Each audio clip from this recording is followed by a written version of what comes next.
There is a brand new strat for the Verity encounter in Salvation's Edge that makes your run a lot faster, so when you're leaving your solo room, you still have 2 minutes left on the clock, and it's easier to teach to other people and a lot more simpler to understand. Basically, what I'm saying is if you're trying to speed and be fast, this is the strat for you. So this strat applies to anyone that is in the solo room. Your strat in there is going to be a tad different, making you have to do less switcheroos with the statues. I'm going to pull up this video clip as an example. As you can see, the statues from left to right are triangle, circle, square, and on the wall I currently have a triangle and a square. And my statue, which is all the way to the right with the Dungeons and Dragons outfit, I am currently holding a square. So instead of me collecting all my squares, I'm actually going to get rid of it. So you're going to see me pick up a triangle. I'm going to look at all the statues and find the statue that is holding a triangle. However,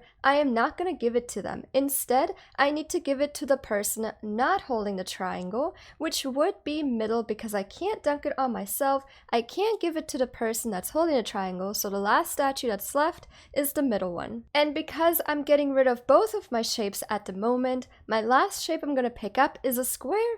Like I said, I can't dunk it on myself. I already dunked on middle statue, so this time I'm gonna have to give it over to triangle. At this point, you might already be getting interrupted by the witness because it's gonna go very fast. Once my teammates have done the exact same rotation that I have just done, then I basically have both of the shapes that I need to leave the room. So all I'm gonna do is kill both of my knights, pick up the bow shapes, and I'm ready to leave. So just remember, your purpose is to not send any shapes over to a matching statue. Now there are different situations and scenarios, and I'm going to walk you through every single one of them.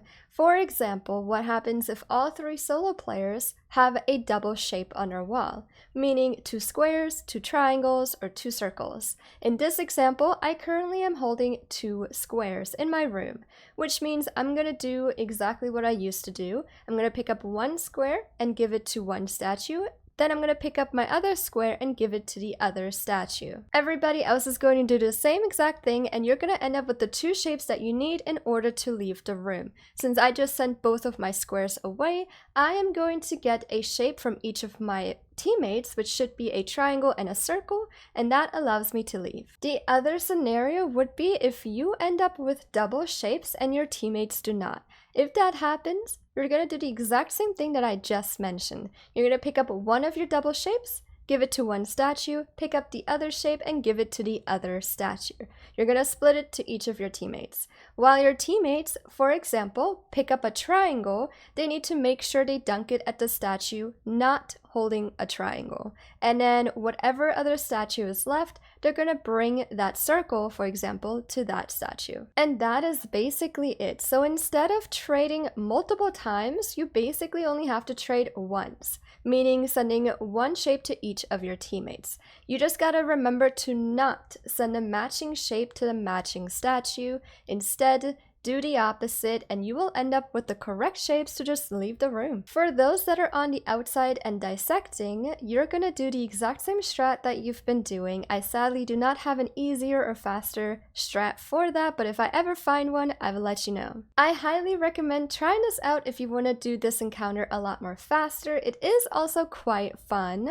Thank you guys so much for watching. Please leave a like if you enjoyed and if you thought it was helpful. If you have any questions, definitely let me know down below. I'm happy to answer as many as I can. Thank you so much for coming in and watching.